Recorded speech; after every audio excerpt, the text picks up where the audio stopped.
episode of Surviving the Survivor, we bring you the best guests in all of true crime. Don't forget to subscribe and smash that like button. Here's your host, Emmy Award-winning broadcaster, Joel Waldman. What's up, STS Nation, and welcome to another episode of Surviving the Survivor, the podcast that promises and delivers on bringing you the very best guests in all of true crime. If you haven't heard, we have a second channel, STS True Crime Talk, the best talk in true crime, modeled after sports talk radio. And you see a sports fan up on the right-hand side.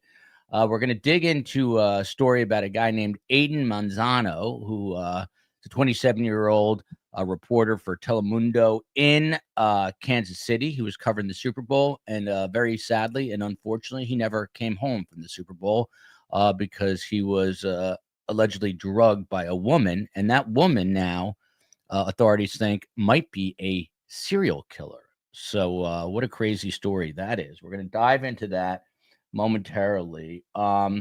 Before we get into the real news, which is the Super Bowl, it's gotten to the point in my life at my age where I now need, I'm doing everything to try to defy aging now. So I now have an eye cream that I have at my studio. I did not apply it today, but it's supposed to help tighten the eyes. I would assume Phil Waters, looking like a man from the Republic of Ireland right there, Scotland. You probably don't use any eye cream, Phil Waters, is my guess.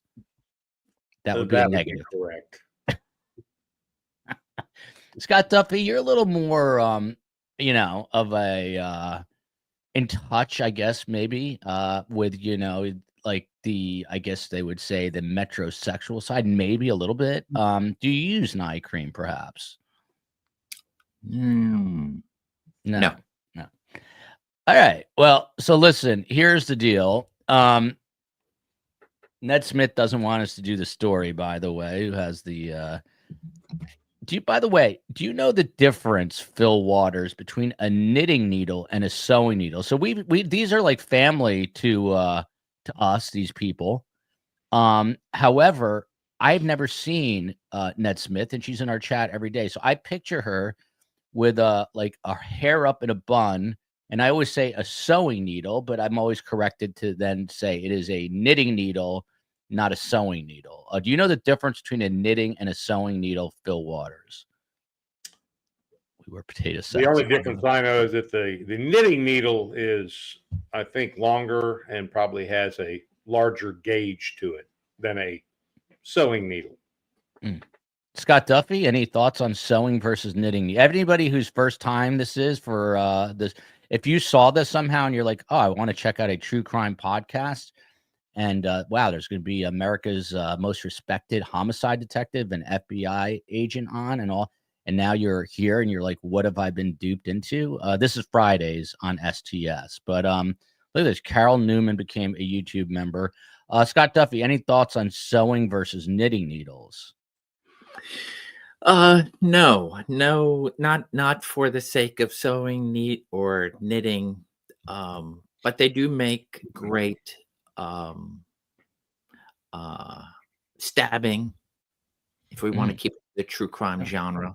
Well, that's your world. By the way, look at this. I know you guys are jealous. This is my official Space Coast shirt. Very nice. This can be yours too, if they put a link in the whatever in the chat. And I'm wearing it proudly today. Now, the reason I was a touch late, not going to complain about anything in my 3x3 studio that's in an undisclosed location somewhere above a Bank of America in South Florida. So I do feel safe, because if they're going to rob anyone, it's going to be the bank, not me. My main light is out. My router is out. I have jerry-rigged a light on top of my camera, and I'm trying to make it look as normal as possible, but there will be work cut out for myself and the COE this weekend. I know everybody's jealous still of jealous of, I'm looking at the comments, of my Space Coast shirt. We need one that says Spacey. Hello from London, the UK. Before we get into what we're going to get into, look at what we did for Scott Duffey. We have the parade streaming he has it behind him. He did not know that we were going to be so thoughtful.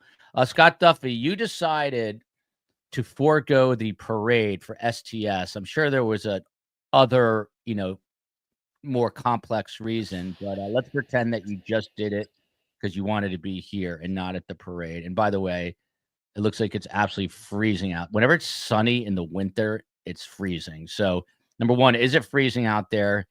And did you really choose STS? And I'll put you up to a polygraph, or was it some other whatever? Like your son had something else, so you decided not to go, and it really wasn't the STS thing. Yeah, no, we were. It really all came down to the mass transit. So yes, I think the early numbers are 1.5 million. I live within walking distance of a train station, but of course they closed that train station. And Why'd they close it? I should be there, but I feel like I'm contractually obliged to the yeah, that's STS true. station. But yeah, why did they that's why close I the put it train behind. station? Why did they close the train station? Because there's only a few train stations throughout the city that are open, so they can have mass influx into the city and then get them out of the city. So ours was one that they closed, and I would have easily walked, but driving and so forth, I decided to forego all that. But it looks like a great time, so good for everybody that's there. Phil Waters, there's no better man than you to comment. That's Jeffrey Lurie, the owner of the Philadelphia Eagles, which requires a lot of money. He bought this team for very little, I think, and now it's worth about $6 or $7 billion. But Phil Waters, if anyone can weigh in on what I'm about to tell you / ask you, it would be you, a man of deep faith. So my father, who was also a fairly religious man, he kind of went in and out of it, but he was fairly religious, and was a psychiatrist. He would say that everyone has their religion. Like, he had friends that would golf every day, and he was like, that's their religion. And then you've got maniacs who go shirtless to Kansas City Chiefs games, sit on the 50-yard line, and they're grown men who write letters on their chest and bang their chest while they're there. And so my dad said, look, everyone's got their own passions, and he described it as these micro religions that everyone, it's whatever you're into. Do you agree with this, Phil Waters? People get very passionate, very obsessed about sports. I don't fully, I'm a huge sports fan, I guess, like sports, but I would never go. And by the way, Scott Duffey, have you ever gone shirtless to an Eagles game? I haven't. You haven't. Phil Waters, have you ever gone shirtless to a Houston Texans game? Negative. So what are your thoughts on this? My father, yes, I do. I go shirtless with letters on my chest to UFC matches. This is true, with my eye makeup on. The subject is going to be, we're talking about football, actually, today. We're talking about the Super Bowl and a possible serial killer. I promise we're going to get there in a second. It's been a long week. And by the way, I'm taking Monday off, I decided, because I am losing my mind. But Phil Waters, what about this quip by my dad that he made many times, that everyone's into their own religion, whether it be golf,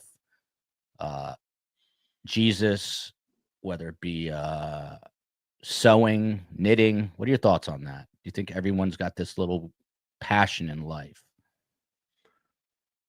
Well, your last statement there certainly. And by the way, I think I was one of the first to congratulate Scott on his Eagles' absolute decimation of the Kansas City Chiefs.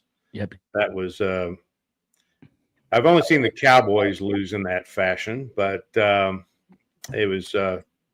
And let me remind everyone that Phil was rooting for the Chiefs. So there you go. He publicly announced that. What was that? Well, you kind of faded out there. You publicly said that you were going to root for the Chiefs. Yes, and it was an interesting game, and just absolute destruction. So, congratulations to the Chiefs. But to answer your question,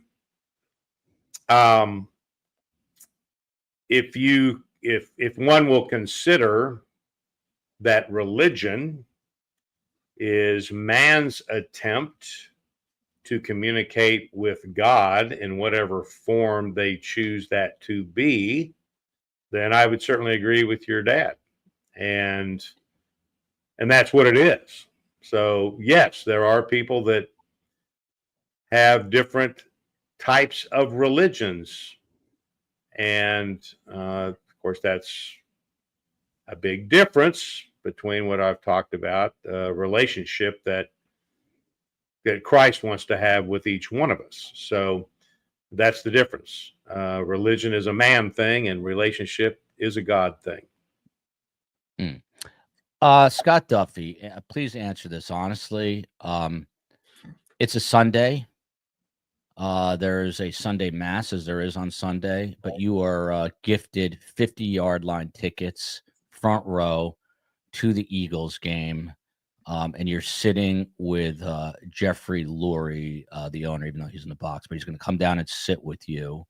And you're also going to be Michael Jordan will be there because he's not an Eagles fan, but he's also invited. Do you go to your mass at church, or you pick football? And I hate to pin you against your own religion, but I know you're also a religious guy. What would you do in a scenario like this, hypothetically? You're not pinning me against anything, because Catholics thought of this. And so that's why they created the Saturday night mass. I would have just gone Saturday night, because I have been gifted Eagles tickets and other good Phillies tickets for Sunday. So I plan ahead. Yeah.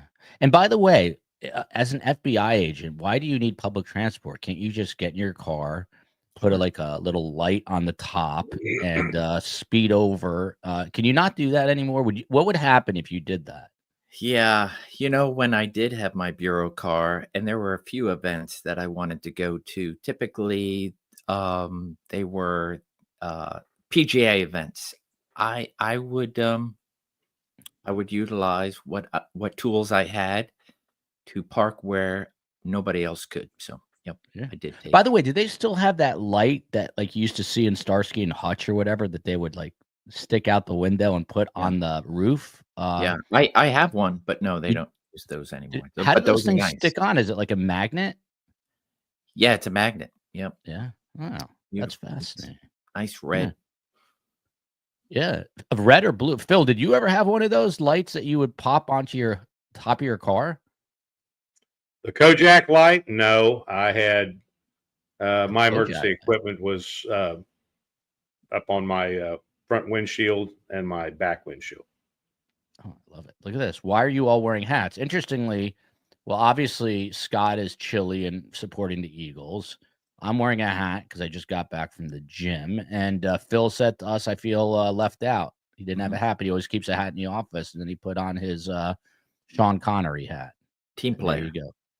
Yeah, there you go. Okay, so let's get into an actual story here. I've got a lot to cover.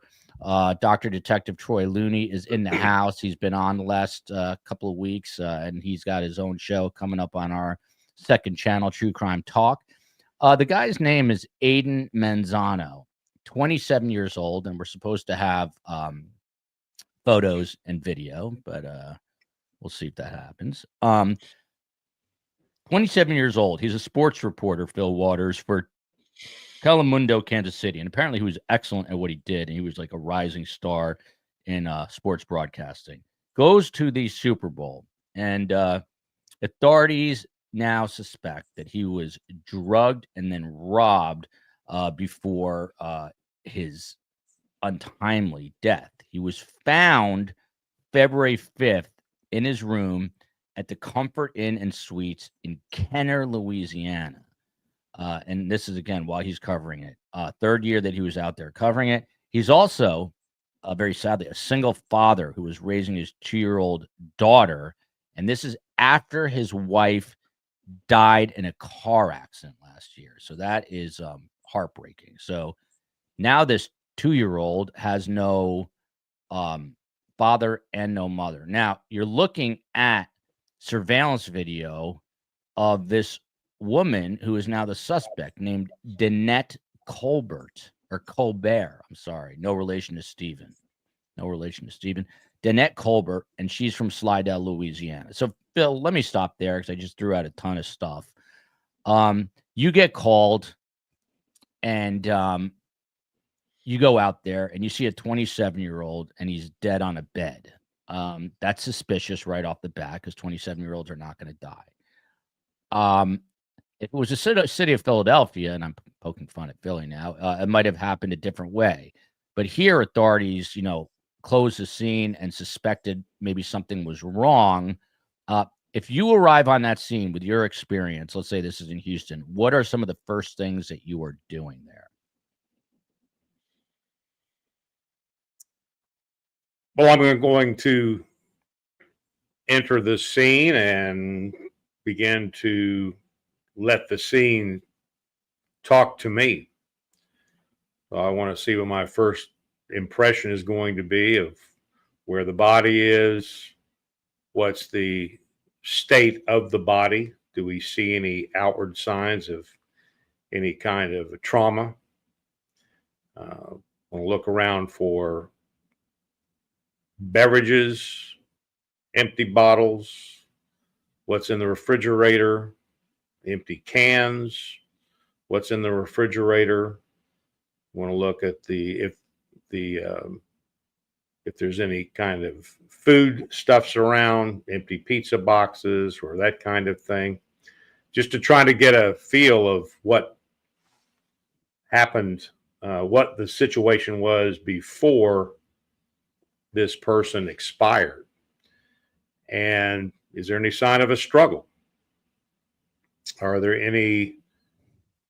there are any obvious signs of trauma on the body, is there anything that I see that's in the area that might be suggesting that that's the weapon that was used?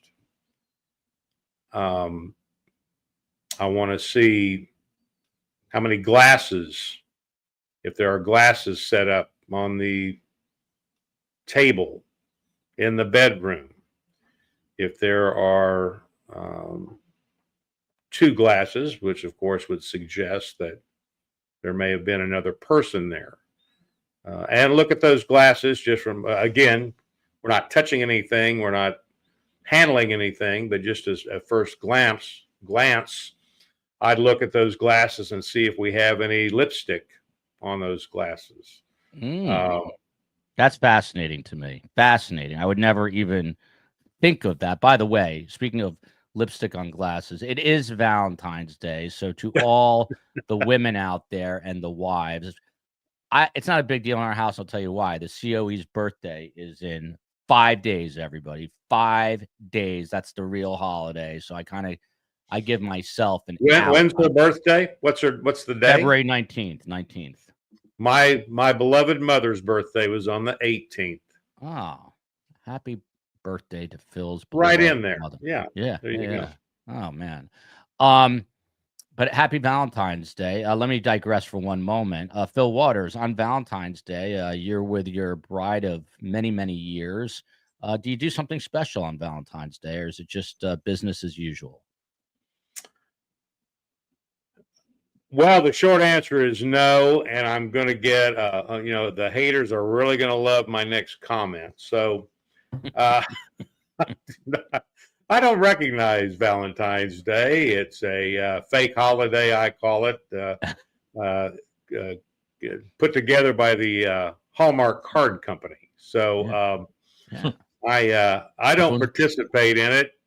My wife has participated in it for years when she finally figured out that I'm not going to participate. So we just kind of say happy Valentine's Day and move on. Yeah, that's best thing to do. I said that to my wife before leaving the house. Scott Duffey, however, you strike me as a true romantic in your knitted Eagles hat and Eagles sweatshirt, looking like a 19-year-old in college, which I like. Staying youthful. Do you gift either your wife, your daughters, any sort of Valentine's Day gift? Yeah, so I used to just do everybody. Everybody would get candy, probably some sort of iTunes card. That's typically, it's just a remembrance. It's just a throughout the year. as a remembrance to all the kids and of course to my wife. But this year we played it down. I took my wife and daughter out for dinner last night. We just had a nice dinner, and here we are. There you Beautiful Friday. Listen, I don't want to name drop, but I do want to tell you, Miami's an interesting place. I go to a random place last night to meet a friend who I have not caught up with in a long time. And we're getting a drink at a bar. And lo and behold, I emailed this to Phil and Scott. And again, I'm not trying to name drop here, but lo and behold, right next to us is Martina Navratilova. Have you heard of her, Scott Duffey? I have. I was a huge tennis fan, like talking about religion. That was my religion when I was in high school.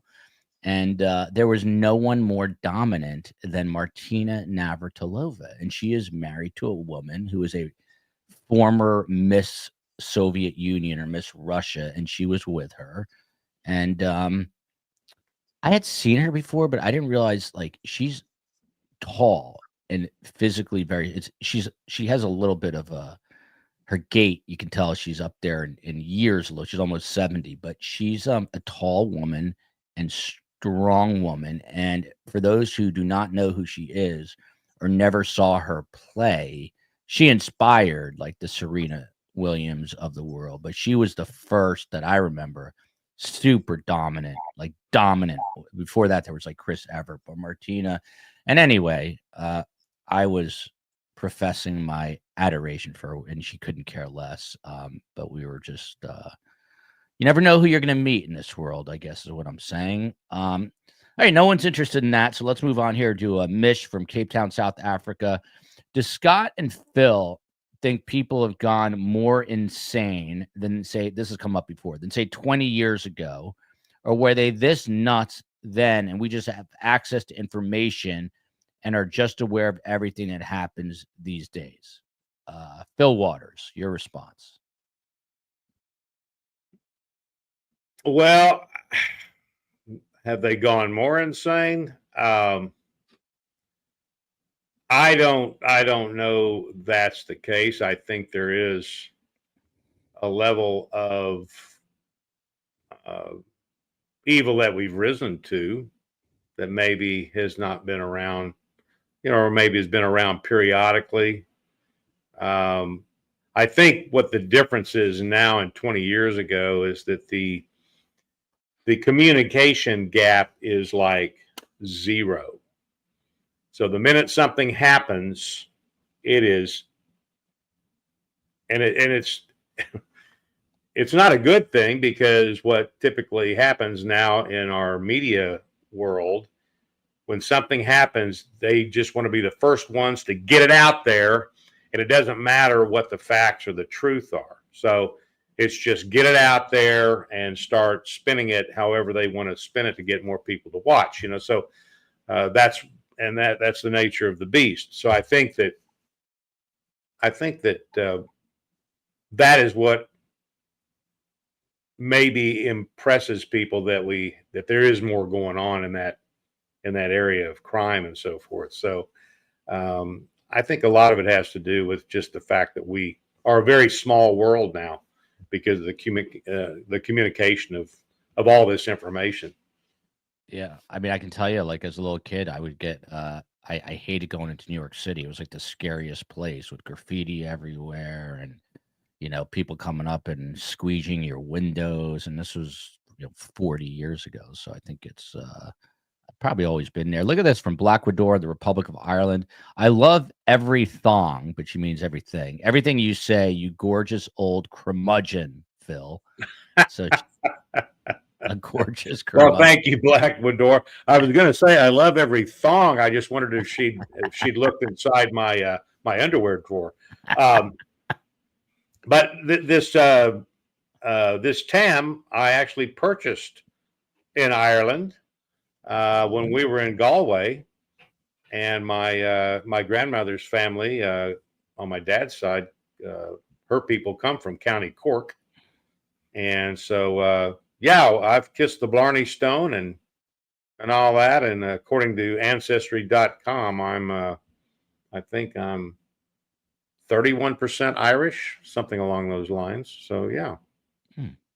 Um, by the way, I think it's Justine. Happy birthday. Her birthday is tomorrow. As the show slowly moves along. Rachel D letting me know, I guess, that Martina's wife was on the Real Housewives of Miami. I have no idea.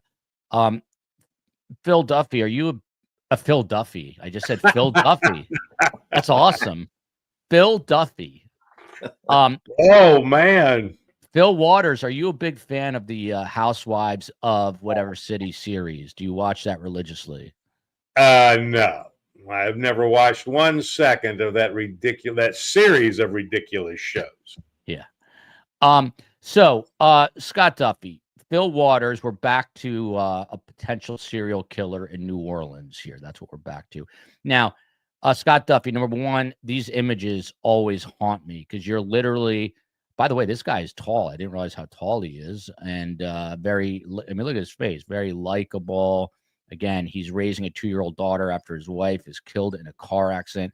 Now, this woman is accused of drugging and killing him. Now, he looks so innocent here, but these pictures haunt me because these are the last moments of his life. And look at him. He's at the Super Bowl. He's healthy. He's tall. He's handsome.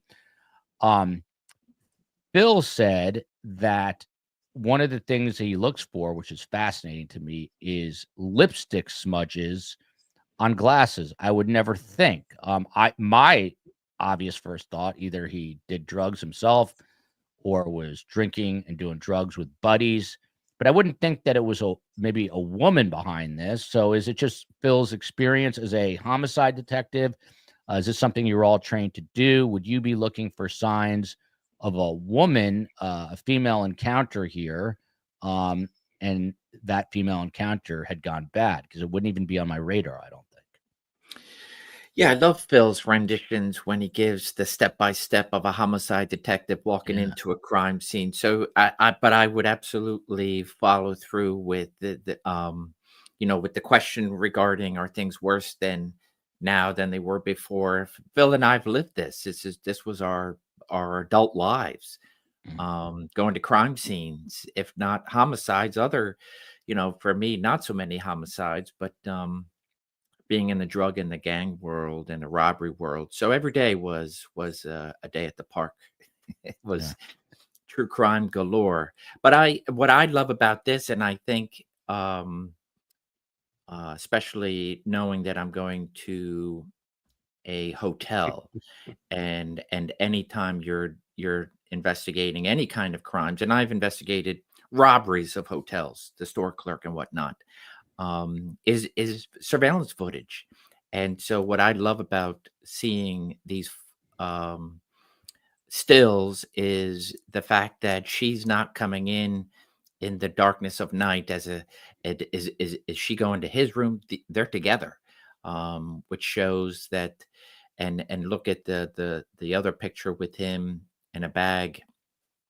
So they were obviously doing something together outside the hotel, coming into the hotel. So it'd be interesting to see what the amount of time that they've actually spent coming and going from the hotel, as opposed to her just going to the room, doing her thing and disappearing. So footage would be an important thing for me to see, like that. Hey, you got them together, as opposed to her just coming in, perhaps not registering, and then which room did she go to, and then looking at, oh, look at this. We have, he entered that room or registered as a single adult in a room, but as Phil said, there's indication that there were additional people because of glasses, etc. Yeah. Look at this. We're getting more information. That was a very good explanation. But Ned Smith offering up some more details. She's 5'9" and with the bun 6'3". It's fat. It's good stuff. We're learning information. So, Phil Waters. This is, if she's in fact responsible for these crimes, which they do believe she is. Danette Colbert is probably not the smartest criminal in the world, again from Slidell, Louisiana, and she's sitting in jail on fraud, theft related offenses, and property crimes. She, according to police, used this guy's stolen credit card at multiple stores and also stole his cell phone, which police were able to recover through a search warrant. Now, how is this woman, like, what is her thought process, if any, that she's not going to get caught? I mean, wouldn't the first thing be to look and see if he's got a cell phone and to check the usage of his credit cards? And by the way, I'm assuming, and maybe I'm wrong, that she stole his wallet. So if the wallet's gone and the phone's gone, Phil, I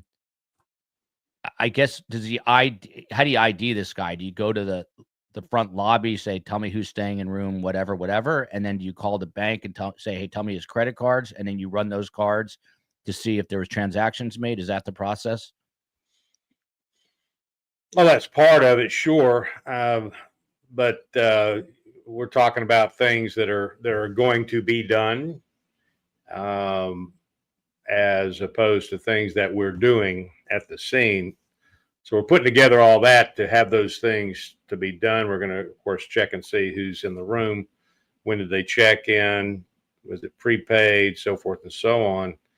And then if we have any, we're going to check and see if he paid with a credit card. We're going to get that credit card information.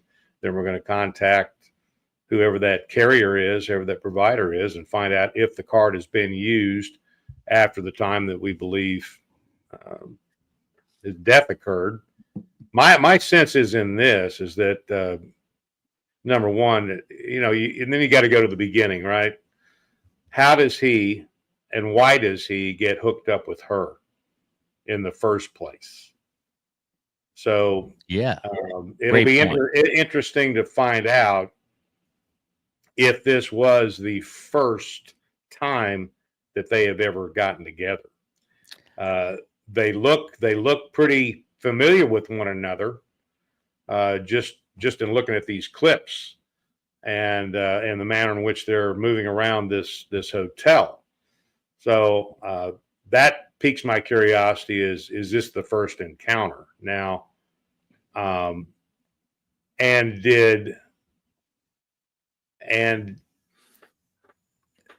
she, what I've read is that there are other victims in the same manner in which she has robbed these people and robbed him. Now, and this is her job. I mean, this is what she does. And so you're going to go in, because now you're going into the history, her history. You got to do the profile on her, find out if we've got some similarities in different states. I mean, if this gal's moving around the country, and these people do this, we had some gals in Houston that were targeting men wearing Rolex watches, and they would do the same thing. They'd approach them in a bar, blah blah blah. I can't live without you for the night, kind of a thing. And they're very adept at targeting the men that they want to go after. I mean, these are some cagey people, and she has done this with several other people. I'm going to be interested to see when the tox test comes back, of course, that kind of a thing. And I know the ruling is, I'm sure the ruling is going to be homicide in terms of manner of death, but I'm curious to see what the cause of death was. And so this is just a first blush. My impression here is, with the way that she's walking around with him, that and again, it's just a first impression. She didn't intend to kill him. There'd be nothing for her to gain by killing him. So this is going to end up being whatever she gave him. She gave him too much, or she gave him something that he had a reaction to, I think. Just first blush on this. But so it'll be interesting to see what the cause of death was and where the investigation goes from there. Yeah. Before I forget, I posted this on Instagram at Surviving the Survivor, but the other day, my beloved 5-year-old, he was telling his friend, I believe, he said that my dad's best friends are Detective Phil, Scott, FBI Scott, and P. Diddy, he told his friend. I thought that was really nice. It was sweet that it was P. Diddy, Well, that's Uncle that's Phil. that's Judah talking about that. Yes, that's Judah. Yeah, yeah. He's Well, always tell him impressed he's with that right. stuff. Tell him he's right. 100%. I mean, the P. Diddy part I don't know about. Space Coast finding that funny. So again, Scott, Phil, with all his infinite homicide wisdom, he said he'd be interested to find out where this encounter began. And the COE pulled up some what we call sound in the business. I'm going to play it for you in a moment. But you see him here in the hotel, right? But where did this all begin? How do you backtrack to that point now? And by the way, they arrested this woman literally the following day. This is him working. But how do you backtrack so quickly to that moment in time that they were able to arrest her the next day? Or did they just do it off the fraud stuff? My question is, how do you find out the genesis of this relationship? Yeah, so that's going to be his digital footprint. How did he? She obviously had the phone, I believe, right? So Yeah. that's something they don't physically have, but they're able to. My belief with and I didn't see it in there. Is she? But I think she's a local to Louisiana as opposed to a transient. She might have been doing this elsewhere, following the money and whatnot, but that she is a local with local arrests, having previous warrants out. So she's known to, as I imagine, as Phil talked about his vice days and whatnot, that as soon as they pulled up photos, surveillance, I'm like, okay, we have a possible here. Who is this person? And I would imagine somebody within the police department who works these type of crimes. Say, hey, that's so and so, and so therefore you're able to quickly lock on to a suspect and say, hey, she's still in the area. Let's go put hands on her and get her into custody. So my belief is that was probably some great combination of vice, etc. Police work to get her quickly identified, because you don't have a phone. You're not able to see, oh, he texts so and so. Let's see who that number is. And but it would be through a going through all his digital past. And I agree with Phil. It looks this looks like something that has happened before. And then for whatever reason, as she seems to do this for a living, decides that, hey, he's not somebody that I want to continue doing this with, so I'm going to go ahead and rob him. And she probably has quite a few in her past who would never report it when they wake up and they realize, I got nothing, money, wallet, whatnot, but I'm not reporting it for obvious reasons.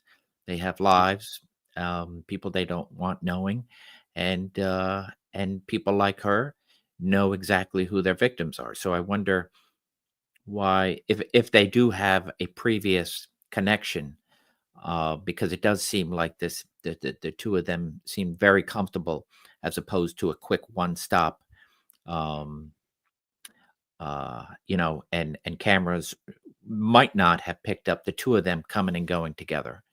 Yeah. So No, that's all very interesting. And we do find out later on that there is a pattern of similar behavior here. And I mean, I guess shout out to law enforcement for being able to break this down as fast as they did.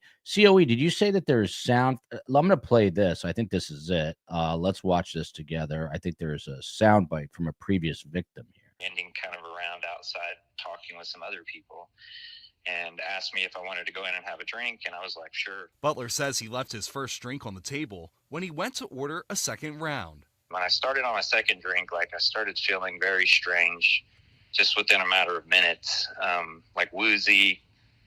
I felt like the world around me was just going dark, and I knew that there was something really wrong. Butler says he knew he needed to get home. He says Colbert followed him out and offered him a ride. He says she loaded him into an SUV. At that point, like, my decision-making abilities were significantly impaired. Butler says the next day his cell phone and wallet were missing. Despite feeling drugged, Butler did not go to the hospital. Instead, he began checking his finances. There were multiple emails that showed cryptocurrency funds were transferred out of my bank account. And I later learned that Danette had used my biometrics to access my iPhone whenever I was incapacitated. And that's how she unlocked the phone. Very scary, very fascinating. This woman's obviously a predator. So you just heard they feel that she drugged this guy, waited for him to feel the effects. He says, I got to go home, offers him the ride home. And then literally, when he's passed out, uses either finger or whatever, his finger, to open his cell phone. And then she's selling Bitcoin or crypto assets of his. In light of this, would you, I guess, as part of your investigation, would you reach out to a person like this to ask them questions? And what would you be asking? Reach out to this victim? Yeah. Of course. Yeah. Of yeah. course. And every victim that can be identified anywhere in the area in which she is known to be working is going to get interviewed. Every one of them. So we're going to do that to establish a pattern of behavior for her, and there's going to be it's going to be consistent with each one of these victims. Same kind of thing. Met her in a bar, had a couple drinks, yada yada yada. Whatever she's promising. Come back to the table after going to the restroom, finish the drink, and now I'm starting to feel weird. She's going to help you get home, and then she does what she does. This is she's got the thing down. I know there's this talk, I think I read in this article, that she may be a serial killer, that kind of a thing. Mm-hmm. Again, now I don't think she goes and plans, and this is just what I've seen, I don't think she goes and plans to kill anybody. Her plan is to drug them, get their confidence, and rob them. That's what her deal is. That's her job. I am sure that she is scared because of the way this one turned out. So again, I don't sense that her intent here is to kill anybody. I mean, what would be the point?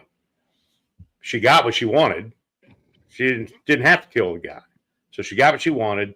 I just think this is going to end up being she gave him too much, or he reacted to something that she gave him, whether it was Ropanol, whatever it was, that his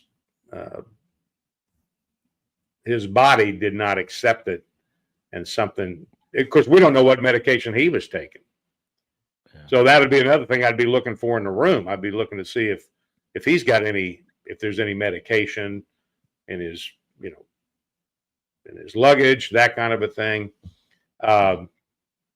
Is there any kind of illicit drug use in there? Any indications? Are they in there smoking dope? Do we have any indications that there may be some other controlled substance, cocaine, meth, whatever? So there's a lot of things to be looked at in a scene like this, because we've got to explain what caused this death, and then we've got to find out why it occurred, and was there any intent in this thing? And so These are interesting cases to work from my perspective. These are challenging cases, and there's a lot of questions going into something like this, because at this point in time, this is a suspicious death case, and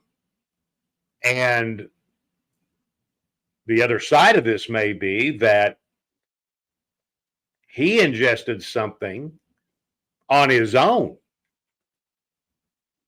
that caused this death.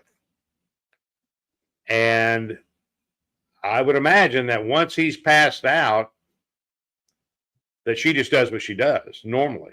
She may not know why he's passed out. Mm-hmm. I mean, she may have given him the stuff. She may have not given him the stuff. They were in there partying, and he passes out. So there's a lot of questions that are going to have to be answered here about and that's big. Most of those answers are going to come from the autopsy and the tox test, I think, in this particular case. Man, my heart breaks for this 2-year-old child that he was raising. Just so sad. But Dixie down here with some more information. She was just convicted in October for the same thing. She had to pay restitution and probation. Less than a year later, she's done it again. And someone in here is saying, by the way, it was Vesper, but shout out to Rachel D for being a member for over a year. Thank you so much. Vesper Martini. If District Judge Nandy Campbell would have sent her to prison in October, Manzano would be alive today, which is probably accurate.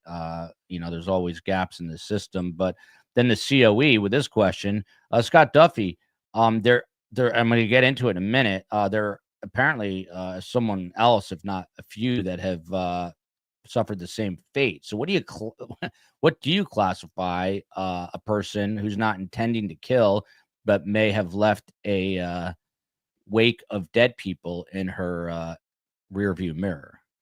Yeah, that's a great question. I was trying to figure out how many other, and that's where law enforcement is going to go now into their perhaps their unsolved or their suspicious deaths or their suicides that they now have to look at, classify possibly as something different because they didn't have the information at the time, whether it be in hotels or wherever else that she might have been with these guys. So, I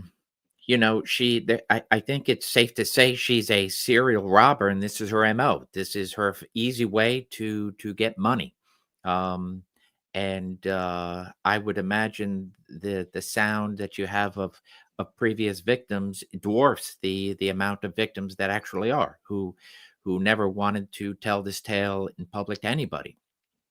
So it would be interesting to see who she's been attached to that has had that wound up unalive, and the connections weren't made. That's why I feel like it would be more suspicious deaths that, where she hasn't been a suspect, but now they can look at her if they can make those connections going through videos and whatnot.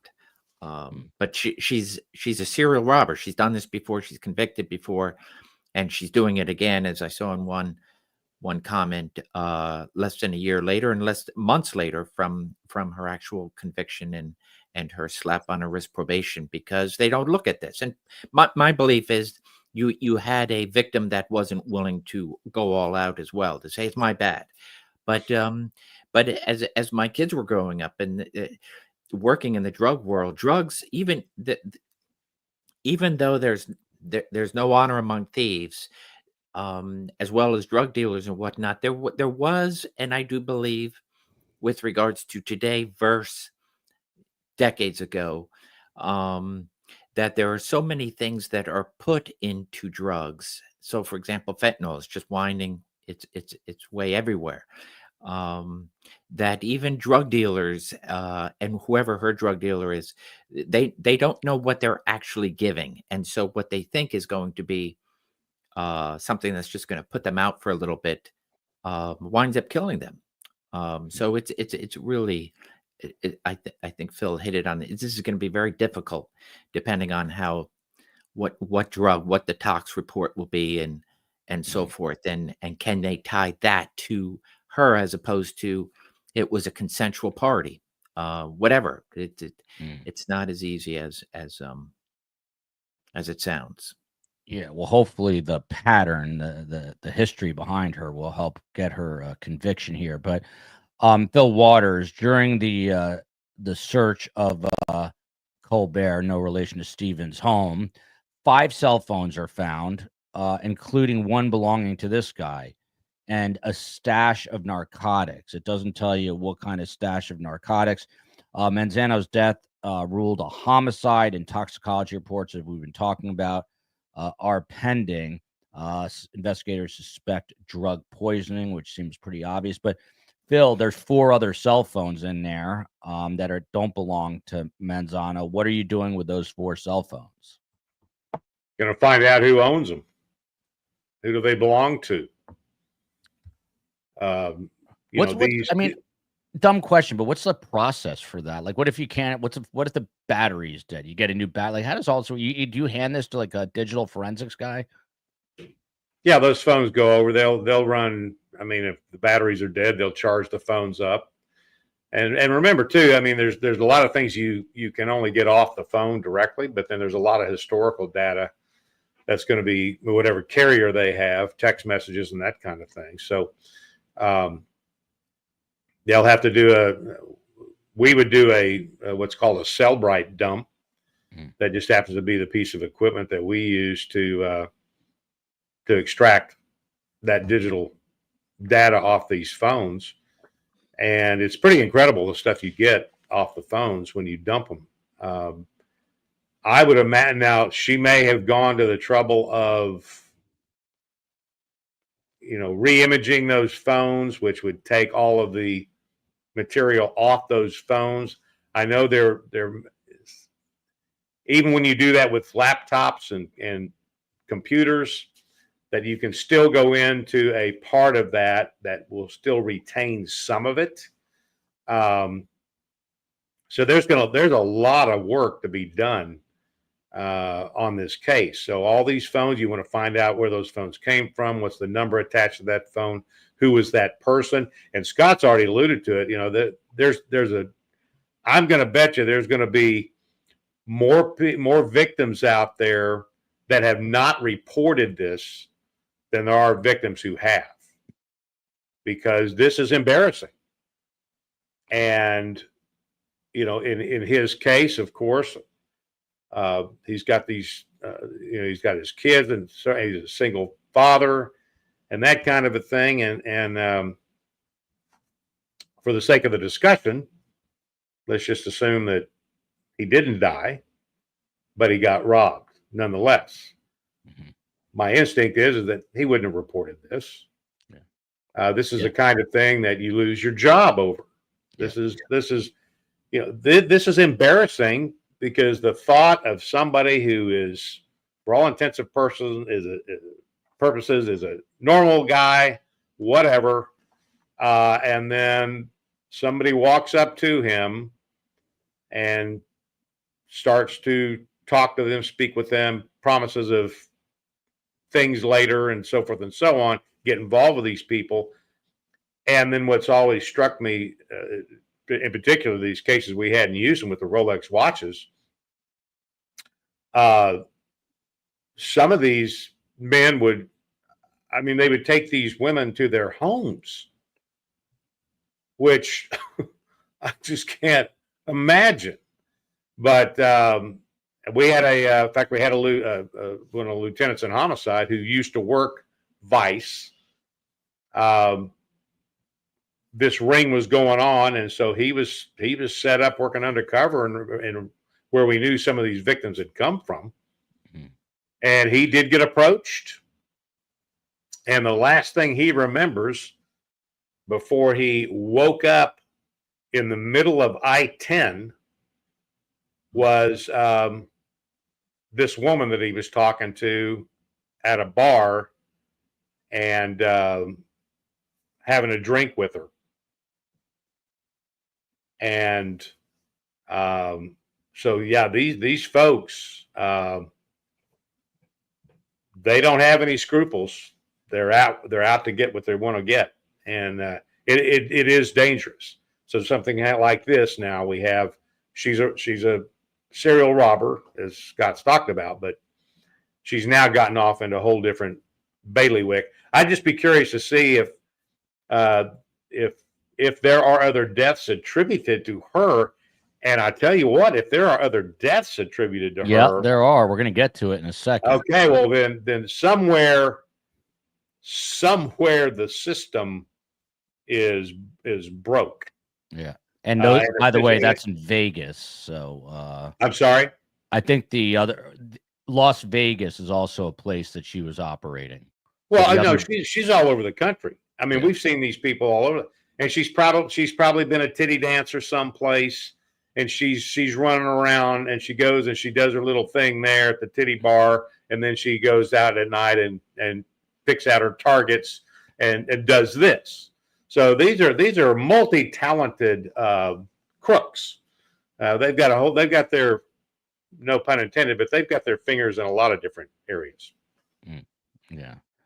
I forget, by the way, Scott Duffey earlier said, let's get hands on her. In any other profession, you'd be fired for that phrase today.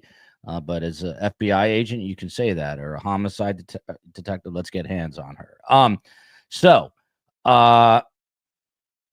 really missed out. I think I would have been a great cop chasing people down, and I'm upset that I didn't do this.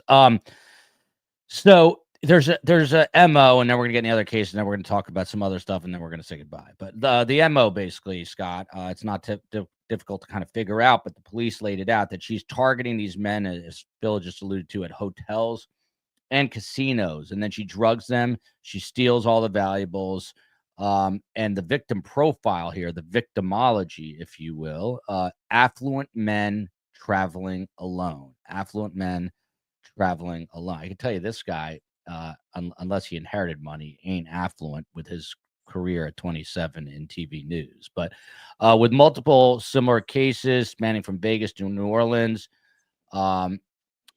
police are looking at her like what we're talking about earlier, not necessarily a serial killer, but a serial predator. And this has opened up, they say, a Pandora's box of crimes. This is according to the Kenner, Louisiana police chief, a guy named Keith Conley. Now, very important. This victim is actually in New Orleans. Forgive me. Scott Duffey, they're investigating Colbert, no relation to Stephen that we know of, potential role in the death of John Jenkins, a 55-year-old. Phil, Scott, does this happen to you? Like when I read John Jenkins, a 55-year-old Maryland man, I say, wow, dude's getting up there. He's kind of old. And then I realize that's my age. Like I don't look at does that happen to you? Does that happen to you? Yeah, I hear very young. When you say 50s, I'm thinking kid. Yeah, kid, absolutely. But what I'm saying is I read 55. I'm like, who? It's like 30 years away from me, still. But it's not. Anyway, John Jenkins, may he rest in peace, 55-year-old Maryland man, died on December 15, 2024, literally just a few weeks ago, months, maybe 2 months, from cocaine and ethanol toxicity at a French Quarter hotel in New Orleans. Jenkins had been visiting New Orleans with friends for a Saints versus Washington Commanders game. Toxicology reports are still pending for both Manzano and this guy from December 15th, with suspected drug poisoning also the cause of his death. So I'm sure there's plenty of guys that end up dead in their bed in New Orleans, not just these two. What do you have to do with these people now that you got this woman? And do you have to, Bill? Let me ask you a question. So that death was a result of ethanol toxicity, which means he drank himself to death? Yeah, it was. They say the tox report didn't come back. Where did my note just go on that? Hang on a sec. Now I'm panicked as Phil's asking. From cocaine. Well, this one I don't get. They say he died from cocaine and ethanol toxicity, But then they say that his result is still pending. So how do they know that? That's yeah. Yeah, they're waiting on it. So they're saying cocaine And and ethanol, which is alcohol. So, you know what? So what's happening there is she is encouraging him to drink, snort, or however he's ingesting the cocaine. So that's one of those. I didn't do it. He's taking this stuff. He's drinking. So, which means that he drank an amount of alcohol in a very short period of time. So and then you add the cocaine into it.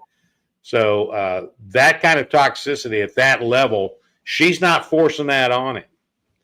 So we gotta call it what it is. And my gosh, people in positions making really, really bad judgment calls about their activities. So that's a little bit different. Again, this case, it's going to be interesting to see if there's a similarity to that, or if there's some other type of drug involved in this death. Is that the only other one, or is there another one? There's a couple other guys, not I don't think that they know that have died, but there's a couple other things that happened in Vegas, which I'm going to get to in just 1 second. I promise. Where was that death? Where was the cocaine? New Orleans. In New Orleans. Okay. Well, yeah, and that's where she kind of bases herself, I think, in Slidell. Isn't that where Sounds they like picked her that? up? Yeah. So that's her hub, for lack of a better term. And then she's going to go to whatever the big events are. Going to go to Vegas. Going to go to the Super Bowl. This is what she does for a living. We used to see these people all the time when I worked at the Hyatt in Houston. You get the big stuff going on, Super Bowls. We had some F1 stuff going on, Grand Prix stuff going on, big time soccer game. Any of these big events, these people show up. And I mean, I can pick them out, sitting there working security for the Hyatt. And okay, there's a working girl. I mean, they show up in droves, and they travel all over the country. So that's what she's going to turn out to be. She's going to be one of these travelers that targets a particular. And I'd be interested, because part of this investigation is going to be her targets.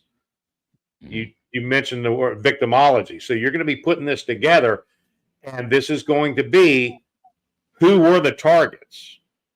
What were the races of these targets? Are they mostly white men with some Latino mixed in? Are there any black males involved in this, in part of her targeting? And I would be surprised if you find any black males in her victimology. Now, you might.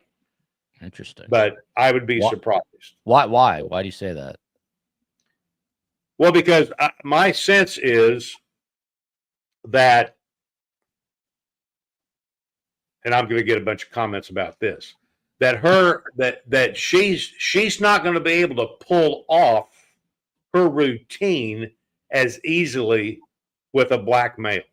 That's interesting. And I'm not making a racial statement here. I'm just telling you there are certain factors in cultural backgrounds that have an effect in what we do as homicide detectives. Those are the things we look at. We're not looking at it trying to make a political statement. This is just reality. So for all those people that are going to get their tits in a ringer about what I just said, I'm telling you from the perspective of a homicide detective, this is something we're going to look at. Yeah. Because when we go to the district attorney's office and say, here is our case, it appears that she is targeting this particular demographic.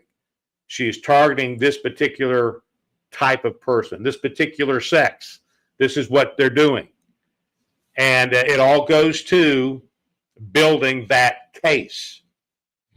So, I'm going to be interested to see how this all pans out on the victimology side of it. Yeah, and I was going to say, in investigations of this nature, there's no, I think PC political correctness takes a back seat to figuring out the truth. But this is important. Let's take a 1 minute digression here. Hi, all. Anyone remember Carrie Lawson? Her dad is the BTK serial killer. We have had her on several times. We had her on more than several times, and she became a friend of mine. And we're still friends. And I have not talked to her though. I reached out, but she's going through a really difficult time. She had some major health issues. I believe she's in the hospital, and she's like teetering on homelessness now because she just doesn't have the resources, and she's got children, and she's a single mom. And her dad was back in the news, and she was working. She was asked to help authorities in Oklahoma, and I know that took a lot out of her. And it doesn't take a lot. There's many, far too many Americans, unfortunately, living sort of paycheck to paycheck or two paychecks to whatever it is. And now she's having a real hard time. And I think she's still in the hospital. I've tried to reach out to her, but you see, there is a GoFundMe for her. And, she was on this show, and she's super well-intentioned, and she did not choose her father. And that has obviously impacted her entire life, and mostly in negative ways. And it's just an all-around awful situation. So she was kind to us, and we are trying to spread the word. And I will personally send her some stuff in the GoFundMe link. But let's give her a think or two at the when you're hanging out today, because she's going through a really hard time. And this is our original story. Sigfredo Garcia is a trigger man in the Dan Markel case. Tay letting us know he was just transferred to Franklin Correctional and Apalachicola. What a name. So Scott Duffey, back to you for a moment. A little levity here. I meant to ask you this earlier. Again, I told you when I flew up for the Ellen Greenberg case, I'm on the plane. They're playing the Eagles fight song. But one of the things I noticed is that, all the Eagles people, obviously, and it was all Eagles people, were very cordial to one another. Now, if you're wearing a Giants jersey, I probably would have got slammed over the head with like a frying pan. But dressed the way you are, let's say you go out to Wawa to get your cup of coffee right after this, and you see someone maybe similarly dressed, and instead of a hat, it's like a beanie, big, thick Eagle sweatshirt. What is the salutation that you guys like? Is it like, hey, what's up, man? Is it go Eagles? It could be a woman, obviously. What do you say to each other? It's just to go Birds. It's Go Birds. And so you described exactly my morning going out, getting breakfast. Everybody has the parade on, and if they weren't watching it, they were wearing something, and it's just go Birds. And it's just it's a fantastic time in the city. I'm just 8 miles from where that's taken place, and it would have probably taken a couple hours to get there. It's a packed, but yeah, go Birds. Yeah, a lot of happy Philly Eagles people. Vesper Martini, Phil always nails it. There's probably no truer statement ever made than this one right here. Men are so stupid. Yeah, I would agree with that. That is the more truer statement. Right. Who is that? Michelle Abramson? Yeah, Michelle, thank you for that. True statement today. Yes. Yes. Thank you for that. So, Scott Duffey, I was starting to ask you about this guy, John Jenkins, 55 years old. He is the speed limit, 55 in some places still. And he dies back on December 15th. And again, it's cocaine and ethanol toxicity. So my question was, I'm sure a lot of men sadly die in New Orleans in their beds, either from heart attacks, drug overdoses, this sort of thing. So what do you have to do now with these? Thank you, Heather. You're probably one of 3 with that sentiment, but we appreciate it. What do you do now with these other people who've died? And you don't, and it was maybe a drug overdose. Do you have to, like, how far back do you have to go? I mean, that seems like almost an impossible task in a place like New Orleans or Vegas. Yeah, Phil and I have alluded, this is not an easy case. It's probably a lot easier to say fraud, theft. She's got the possession, search warrant, game over for yet another fraud and theft, possibly robbery. But the deaths are a whole different. It's not going to be easy. So for at least for your previous, hopefully that there was, hey, let's get the footage and save it. There may be nothing that stands out at the time, but now you fast forward to this, and you're like, oh, there she is, and we missed it. We weren't looking for her. Maybe there was a great crime scene worked up, and so thereby they have fingerprints, DNA, whatever have you, to make those connections. The digital footprints, they have her phone, go back and utilize and see if they can put her in those locations. You're still going to be able to put her in those locations. Now you got to say, ultimately, did she have the connection? So doing a search warrant, finding drugs in her residence is great. And additional, all that to continue to put together the connections. I totally agree. I don't think this is secondary. I don't think she intends, because she wants to continue to be able to rob people and let them wake up and never report it. She'll take their phone.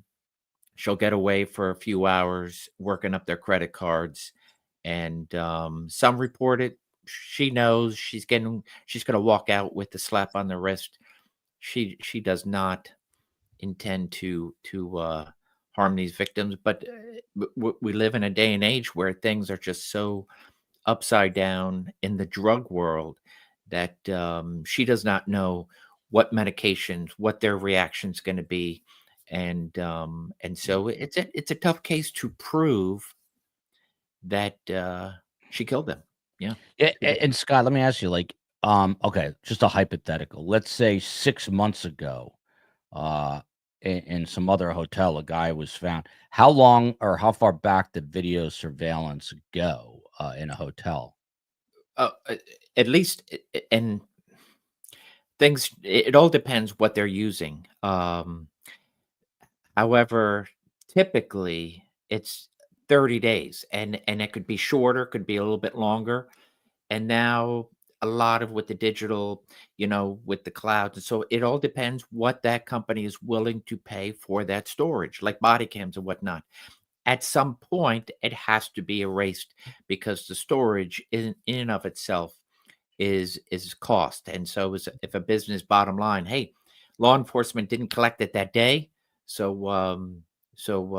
we're not going to hold on to it for too long. So it's short lived. Hopefully, in those events, they collected what they needed, and then can review it.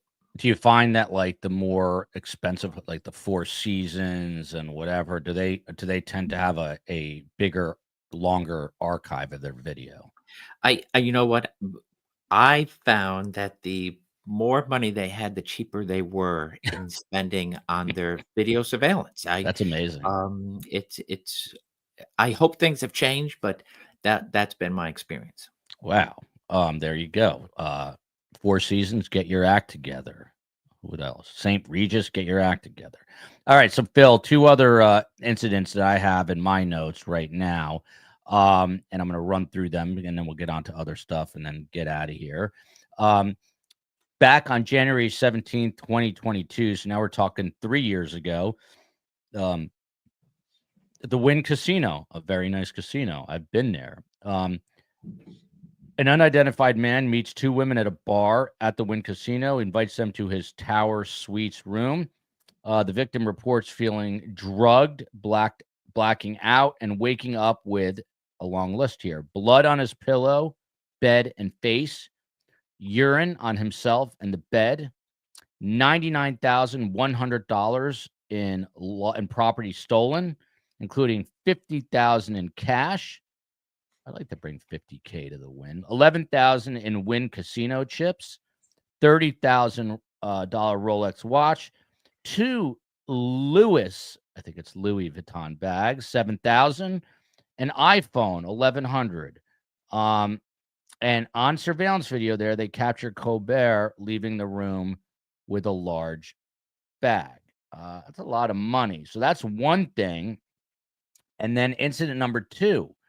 Fast forward, this one I just read happened in January. This now is July, 6 months later of the same year, 2022. And this now is at the Encore, which is like the neighboring hotel, like the sister hotel or brother hotel. Another unidentified man who met 2 women at the Encore Hotel. The interesting part here is both talk about 2 women. He invites them to his 38th floor suite. One woman forced his head back. The other woman poured an unidentified liquid down his throat. The victim experienced dizziness, blackout, and woke up to find a $60,000 watch stolen. Glad people are spending their money in useful ways. 1,500 in casino chips stolen, credit card missing, and charged for multiple purchases.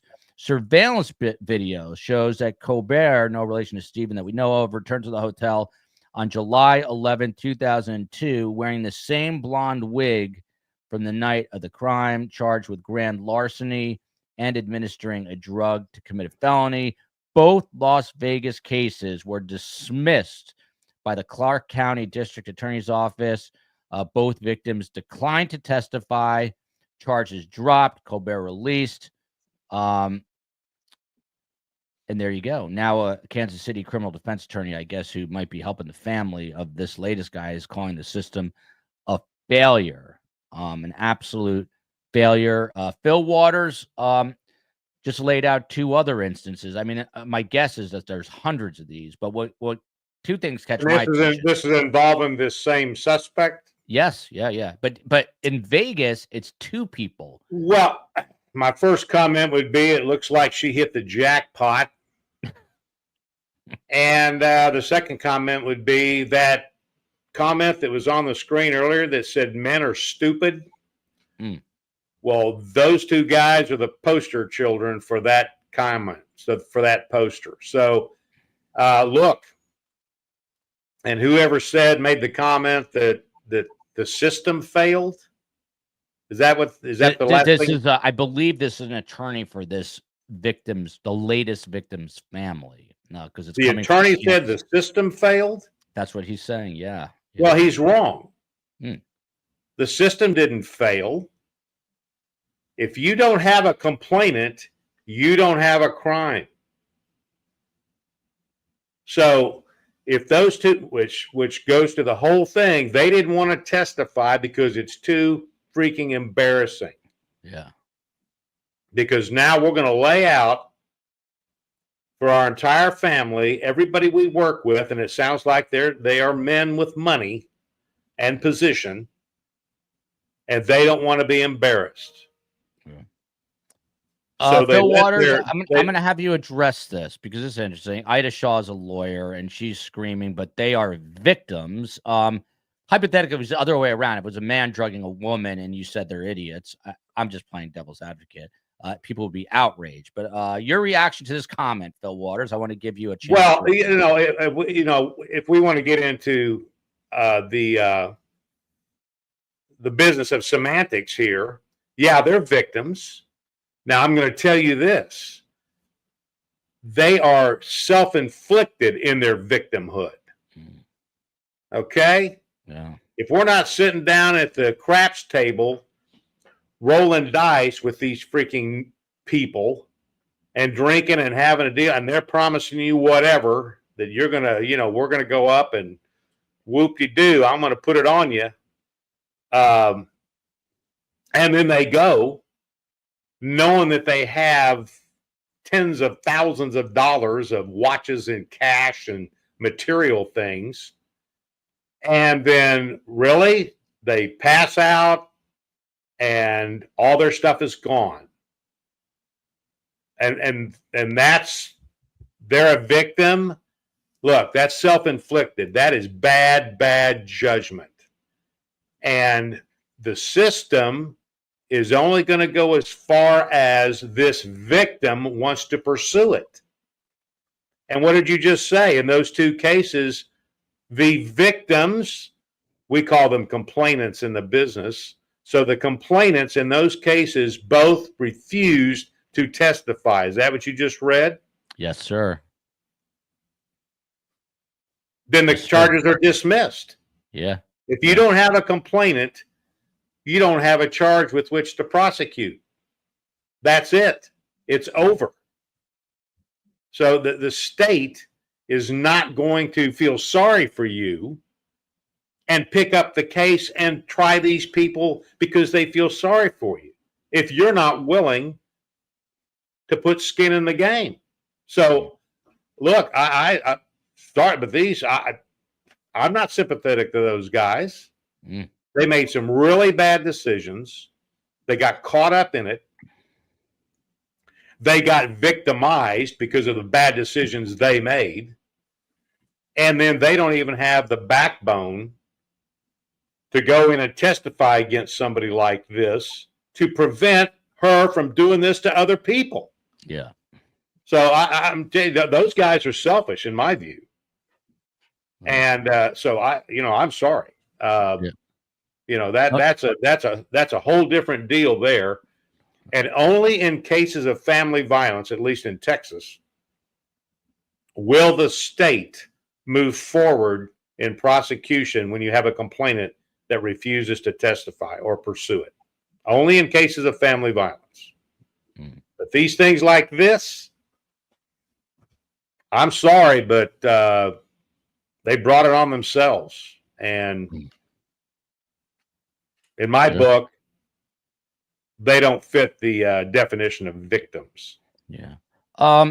Scott Duffey, let's put a little bow on this. My final question, which I think is interesting, it appears that she was working with another woman. I mean, the part where they physically pull his head back and make him open his mouth, that seems extreme.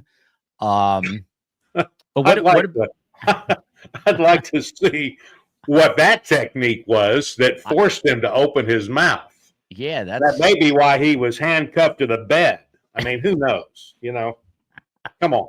Oh boy, gonna get some interesting comments. I'm sorry, Scott. Go ahead. I'm sorry, I didn't mean to interrupt you. Scott Duffey, this second woman is, as with my long investigative experience, Scott Duffey, as a detective and a former Philadelphia police officer, what piques my interest here is the second alleged suspect here. What's going on? Is she working with a second person? It sounds like she is in Vegas. Is she doing that in New Orleans? How do you find out? Yeah, how do you find out? So I imagine the other individual has already been identified in some sort of police report, and the case then went away. So yeah, and that was one of the questions I had early on. Would be: is she working alone? Is she working? Does she have somebody on the streets that she works with occasionally? Somebody says, "Yeah, I'll make a few extra $100, a few extra $1,000." I would also be wondering if she is the top of the spear, or does she have a pimp or somebody that she's paying up to? So I would venture to say maybe there are others that are going to go along for one or two jobs, or does she have a steady conspiracy here where there are those working with her for her if she's the boss, and if she's not the boss, who are they paying up to? So again, follow the money. If there's plenty being stolen, that money is going somewhere, and so I would venture to say you have multiple jurisdictions. You have is this the one? Because it is someone who just doesn't have money, but also has a story, a single father who lost his wife less than a year. So you have that where people can gather around and saying, let's push this. And so I would say, as a former FBI agent, that the feds were slow to get involved with like the Venezuela. I think there were a couple of different South American countries with regards to all the pro athletes being burglarized. Yeah. There were individual jurisdictions, and finally there was the push to say, let's see if we can put this together, one pot under one umbrella. And so the FBI is pursuing those. I would venture to say, too, is that possible here? Just like a P. Diddy, with regards to the feds taking over as opposed to these individual and kind of dismissing them. Is it possible that they'll look at this in some sort of a conspiracy, traveling multiple states, and then and get a bigger bang for the buck? Where if you can have things where the feds can work these cases where they can say something resulted in death, and so there may not be an inherent homicide, but that something resulted as a federal crime being committed and resulted in death, and so they can be sentencing enhancements. Yeah, I mean, and Phil's right with regards to the states. If you have victims that ultimately say, yeah, this is it, this is the end of the road, I'm not going forward to a trial, so whatever it is, give me $1 back, whatever, let me move on.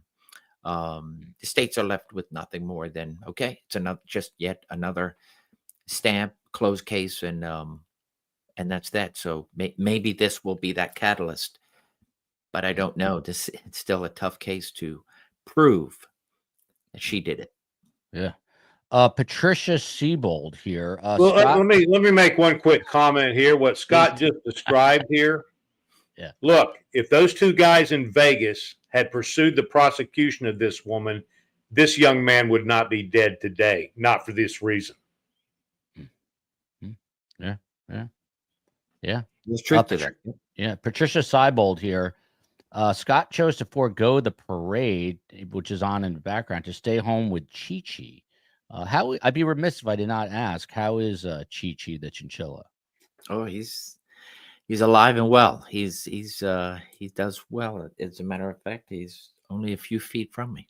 Oh, there you go. Look at this. Lindsay Gandy, friend of mine, friend of the show. She was on our show. My husband just walked in and asked if Scott is a life coach. It made me giggle. I hope he was watching us before you got home.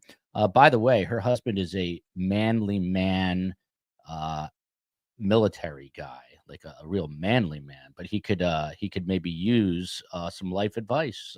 Who couldn't, from Scott Duffey?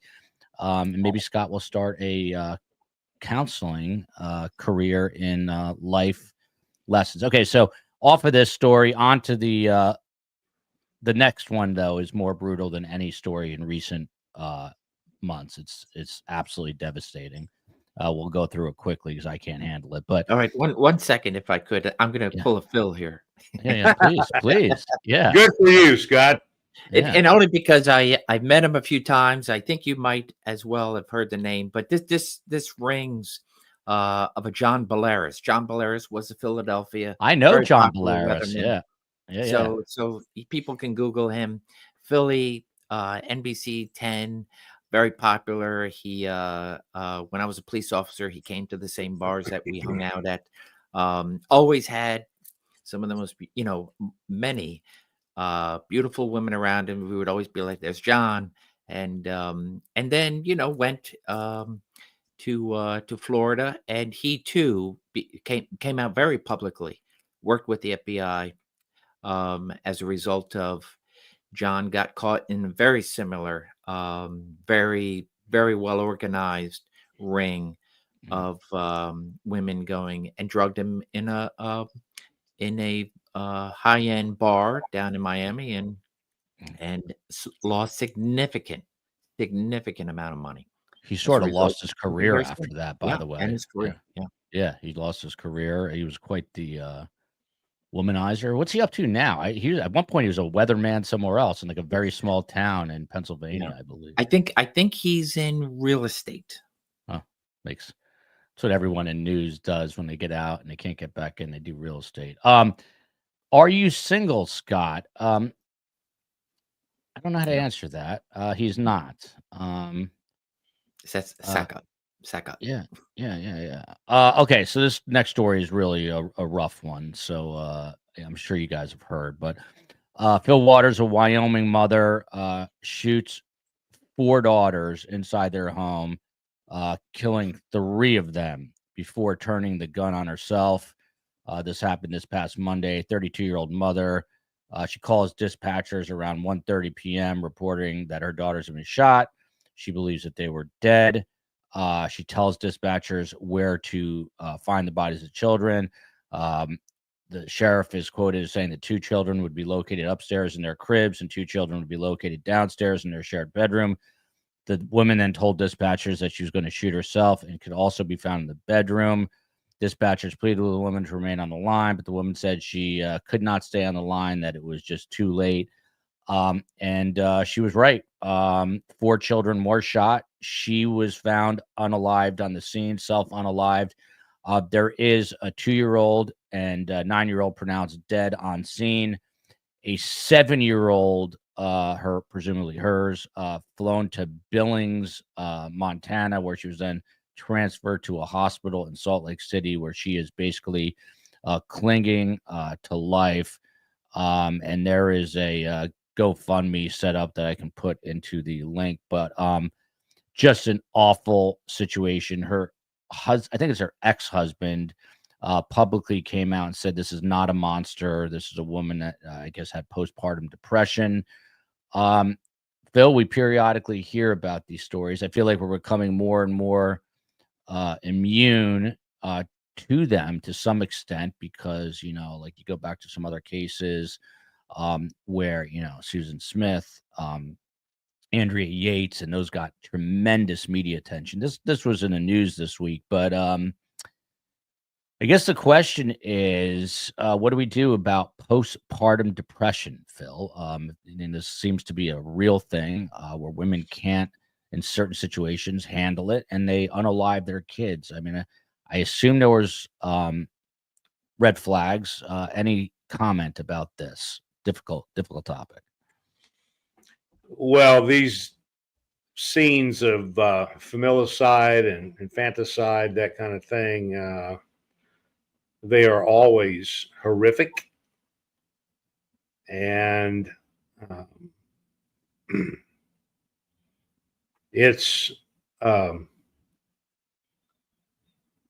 I can tell you, having been involved in a couple of those types of cases, that I'm not going to make any comments about postpartum depression and all that kind of thing. I can just tell you that in my experience, when I've seen these, and Andrea Yates is one of them. I did not interview her; my partner did. Yeah, but I watched the interview and monitored it. Well, so you worked that case? Yes. Wow, who knew? And wow. So I can tell you that in watching her, what I saw was a shallow soul who had decided to make her life better by drowning her 5 children. Now, you can call it whatever you want to call it, but that's an act of evil. And the first go around, she was found guilty of capital murder.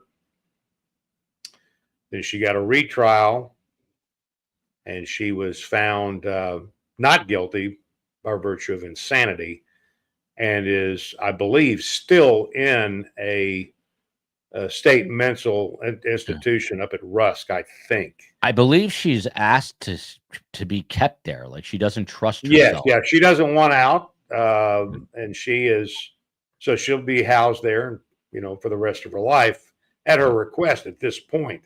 Yeah. But excuse me, but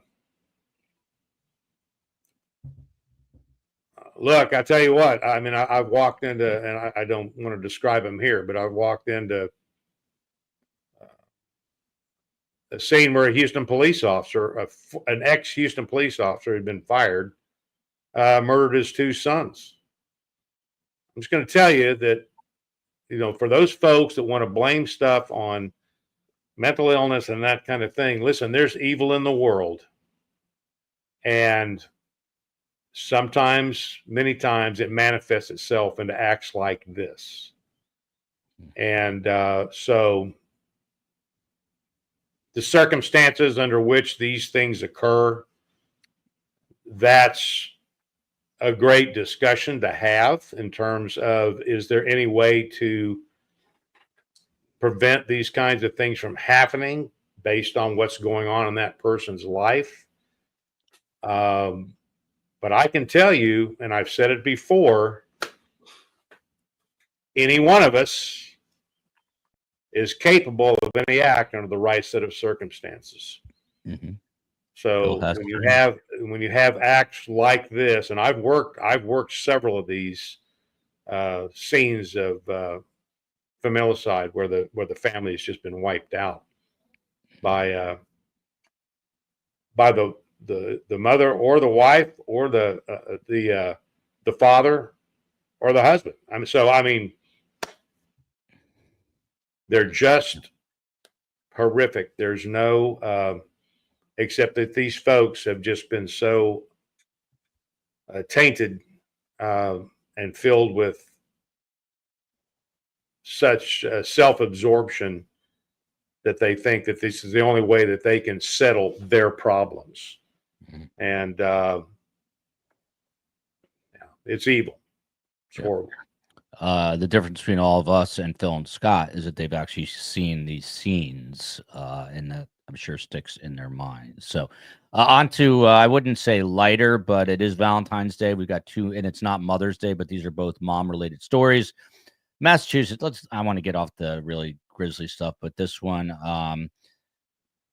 Carmen and I had a little argument last night, so maybe this is why I chose it. But Massachusetts man has been denied parole for the 6th time following the 1980 slaying of his grandmother. The interesting part here, his name is James Riva, 67. He looks like what you'd imagine a guy to murder his grandmother look like. He's found guilty in 81 of murdering his grandmother Carmen Lopez in his Marshfield, Massachusetts home. He was sentenced to life in prison, consecutive 19 to 20 years added for an arson conviction. On the day of the attack, he goes to his grandmother's home where she asked him to do her laundry. He retrieves a gun from the basement, shoots her several times before dragging her body to the bedroom. He then rips open her pajamas. And this is the part that is both fascinating and incredibly disturbing. And he began to drink her blood. He then pours gas on her body, sets her on fire, and leaves, and gets caught and has been in prison ever since. 6 parole. You just heard Phil talk about evil. I would say that this is up there. But again, Scott Duffey, when you hear the story, you're like, whatever. Then you get to the part where he is drinking her blood. What goes through your mind? Does that surprise you? Does it, Scott Duffey? It doesn't surprise me. It's, yeah, I don't know what to say. Yeah, I mean, you stumped me in the sense of it's that is up there. He's a self-proclaimed Dracula. I couldn't tell you what I would say this. I would love to be on the other side of the interview with him. I would love to. I have a host of questions, and I think he would answer. I would love to. Ned Smith. I see Ned. She's been I don't know. She's like she was feisty. Let's put it that way in the chat. I don't know what's going on. It's hard for me to pay attention to everything, but she does say that she loves STS Nation. She loves Scott, and of course, she loves Phil. So maybe everything is resolved and dandy. Another bad story, and then we'll get into lighter ones, and we'll call it a day. So this one is interesting for a different reason. This is a woman whose 46-year-old son was very upset that she was now dating again. I think the husband either passed away or she got divorced. I don't know the circumstances. So what he did was he wrapped a cord around her neck and he pulled it until she stopped breathing. he got angrier and angrier until he got drunk enough that he couldn't take it anymore, according to one of the prosecutors. Sort of want to show you what this guy looks like, because it's always interesting to put a name to a face if you can see this. But this is a guy. You can't see it because of the lighting. Crap. Anyway, too much light. But anyway, he looks like a guy that would strangle his mother. Scott Duffey, if your mother began to date other men, what would your reaction be to strangle her necessarily or not? Would you want her to be happy? Like, did he think she was like a pull doll that had a string in her back and was just trying to Poor mom. No, that would not be the first thing that come to mind. And my mom dated a little bit throughout as my dad died 54 years ago, a couple of weeks ago. So the sorry to hear that. Yeah, that would not be the thing that I would be happy and push her into go and live your life. There you go. There you hear it from a rational son. You get a rational. Oh, look at that. Speaking of rational. All right, now on to a little bit lighter stories here, thankfully. And I promise, as I've been promising the last hour, that we're going to wrap. But Phil and Scott are the best, and I love Fridays. Kind of a time to unwind, appreciate the Eagles' victory, and hang out. But speaking of rational, Phil Waters, supermarkets are now rationing eggs. They are now rationing eggs. I believe that the dozen eggs is now, on average, according to the Bureau of Labor Statistics, have risen to $5 for a dozen. Although we heard Scott Duffey, because 100,000 eggs were stolen, and we reported on that very important story last week, not on scene, but just here at STS. And Scott Duffey right away knew the cost of a dozen eggs. It was higher than this price here, $4.99. But due to ongoing issues with the supply of eggs, we are now currently limiting egg purchases to 1 dozen per customer per day in all Trader Joe's stores across the country. So you can only get 1 dozen a day at Sam's Club. Purchasers are allowed to buy 2 cartons of each brand of eggs on the shelves. But at Kroger and Aldi, there's 2 dozen eggs per trip limit. While Whole Foods, Costco, at 3 1 dozen cartons. So everyone's got a different thing, but the bottom line here, Phil Waters, is eggs are becoming extremely valuable. I'm wondering if this woman in New Orleans would try to steal someone's eggs by drugging them. But are you egg hoarding now, Phil Waters, out of fear that you will not be able to get eggs? No. There you go. There's the answer. You may have seen this video. You may not have seen this video. Absolutely fascinating. Let's watch it, and I'll tell you what happens. It has to do with a biblical story, Jonah and the whale. Watch this. This guy's kayaking. I don't know if you saw that. We'll replay it. Sí, yo pensé que me había comido ya y que me había tragado, pero claro, yo sentía que quizás era una orca. Habíamos estado hablando de orcas poco antes, entonces tenía eso en la cabeza. Pero ya cuando salí entendí que claro, probablemente era por curiosidad que se había acercado la ballena, o quizás como para comunicar algo. He's in his kayak and a whale swallows him. En principio, him.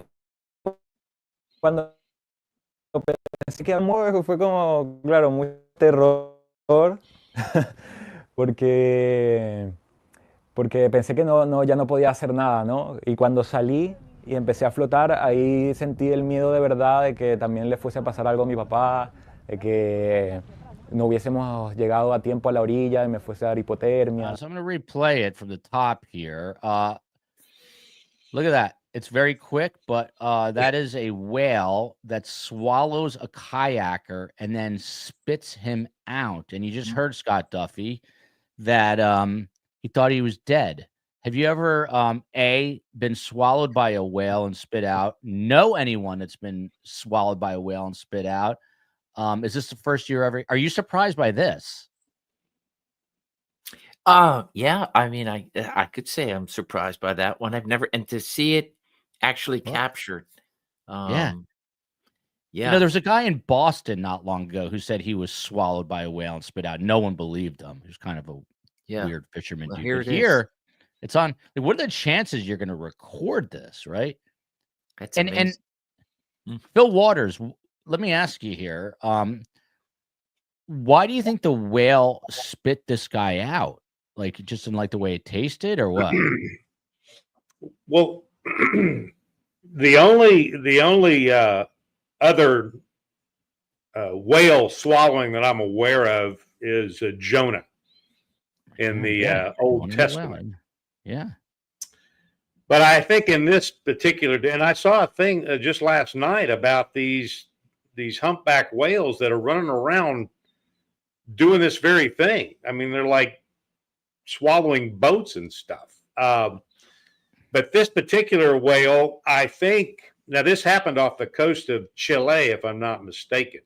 Yeah. And by the way, someone points this out. This is really rough water to be kayak. I'd be dead. So I would just say that this particular whale was not didn't like the Chilean cuisine. So he spit the Chilean morsel out of its mouth. Yeah. And I don't know, maybe the kayak itself had something to do with that was not a taste that was particularly one that it had experienced before. But it's an interesting, I guess the bigger question is, why are these humpback whales deciding they need to go try to devour people in boats? Because I think the whales, by and large, they survive on plankton. So that's interesting that he doesn't look like a big piece of plankton. I don't know. It's a weird deal. Maybe some marine biologists will be able to explain that to us. I don't know. I hope so. What I liked is the steadiness of the cameraman. Yeah, it's crazy. Well, he's not in trouble. and not afraid. What's he going to do? Imagine being in a kayak, being swallowed. So look at this. This guy appears sensitive and soothing. And I feel like if Scott lived in Chile, this would be his wardrobe of choice. Scott, would you ever rock a Chilean poncho? Would you ever wear this? I think I'm going to go on Amazon after and look and find that. Let me treat you to it. And he had a rock wall right next to him. It's Chile, not Chile, but Chile. Okay, final story. This is someone sent this to me. I've never watched it. I have no idea what's on here. All I know is that it's a young child being raised by German shepherds. As soon as she started crawling, she would follow them around and copy them. Ruby, that's for dogs. I'm sorry. River, no. Sometimes I think she thinks she's a dog. Our dogs have done a really good job with being gentle with her, and she's never left unattended with them. Her favorite dog seems to be Roman. He's the friendliest dog. He's just a big, clumsy goofball. He also tries to hurt her when she tries to wander off. She's 2 now, and instead of acting like her dogs, she likes to take care of them. She's great at respecting their space and reading body language. Dogs learn how to be calm around children, and it teaches kids responsibility and empathy. Dogs generally are a kid's first best friend, and it's so wonderful to see their relationship develop over time into something beautiful. Phil Waters, you talked about your love and admiration of German shepherds. I have to admit, as a father of 3, a 2-year-old around 6 German shepherds makes me a bit nervous. As much of a dog lover as I am, you see them there. Number one, I would like to live wherever this person lives because it looks like no one can bother her because the land goes on forever. Phil Waters, your thoughts on this video here. For those who don't think we work hard at SCA, do you think these videos just appear magically? No, they do not. And I do listen to STS Nation because someone sent me this. Phil, just your reaction. I'll leave it open-ended like a detective. while this is kind of a cute story, I just pray this thing doesn't end badly. I think that is incredibly bad judgment to let this toddler interact in this manner with, what is it, 6 German Shepherds and another large dog. I think it's 6 German Shepherds. I think they're all. I don't know that one. That one does. That looks like a bear, but apparently, that doesn't look like a German crossbreed, a Mastiff and a Shepherd maybe, but this is not good. I've been around dogs all my life. My dad raised German Shepherds. This is not good, and I would hope they would find a different pastime for their child. Someone's saying it looks like an Akita. Then someone else says the big one. That one looks like a Newfoundland, which I believe that actually seems that's like a bear, but it looks. It may be, but and it may be a cross, it may be a hybrid of some kind. I mean, I don't know, bull mastiff and a shepherd, maybe, I don't know. But point is, that is not a good idea. Yeah, I love it. Look at Night Owl. Could you just keep on track, not on rack? I can't keep track of the story for F's sakes. This is Friday at STS. I will never change. Even Ned Smith's like, what's going on? I don't want to just have. And where was this? Blood and gore. I don't know. That's a good question. I do not know where. Look at that property, though. I'd be curious to know the location. Scott Duffey.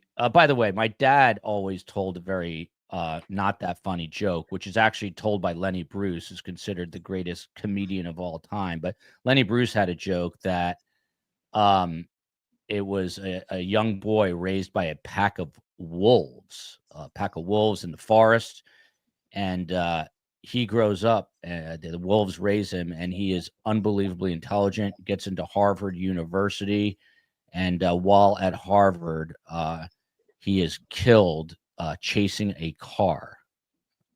In other words, he became like the wolves themselves. He became like a dog, like a wolf, and even though he was at Harvard, he enjoyed chasing cars, and then the car ran him over, and that's how he died. That's a joke. Scott Duffey, you're a dog lover as well, and just wondering if you would allow your children to be raised by 6 German Shepherds, or if you would think that this is a bad idea. I mean, Chi-Chi's got some claws, the chinchilla, and you have a dog, but if you had an infant 2-year-old toddler here, would you allow them to be raised by a pack of German Shepherds?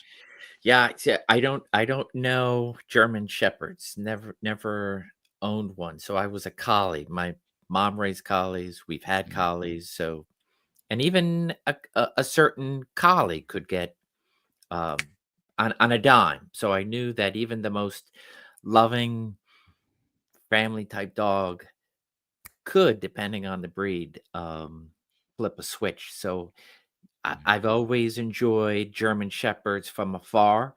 Especially, I loved going up to all the canine officers that had German Shepherds in the state police cars, and as they're trying to get through that window, that just a piece of glass, trying to eat me, I'd be like, stay there. Now that's very nice. There's very nice videos. I fear there could be. This could become part of a true crime later down the road. Hopefully we won't be reporting on this next week in another way. But that's it. Something's going on with Ned Smith, which always intrigues me, scares me. I don't know. She seems annoyed that we didn't do more crime. I thought we did quite a bit of crime for Friday. I don't know what kind of crime she is looking for, but I'll find out. And I'll find out, and I'll Rosemary here saying German Shepherds can change in an instant. My dad would also say life turns on a dime, literally on a dime. It just happened. I always wonder why not on a penny and a dime, but that's another story. it's the end of the show. Scott Duffey, again, I just want to congratulate you on the parade is still going on. Is it ever going to end, this parade? And someone wants to know if your heater's broken. Someone wanted to know if your heater's broken. I am in a cold part of the house, so this was a good time. I thought I would be hot, but no, I'm not hot.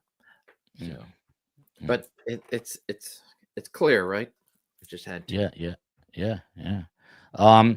Now that they've won, is it a letdown a little bit? Like, do you feel like they need to win again next year? Like, do you want them to be the real three-peat team? Is that what's in it for you? I think they've really not gotten the attention. Just think about it. I mean, the Eagles have been to the Super Bowl now 3 times, right? Since the 17-18 season.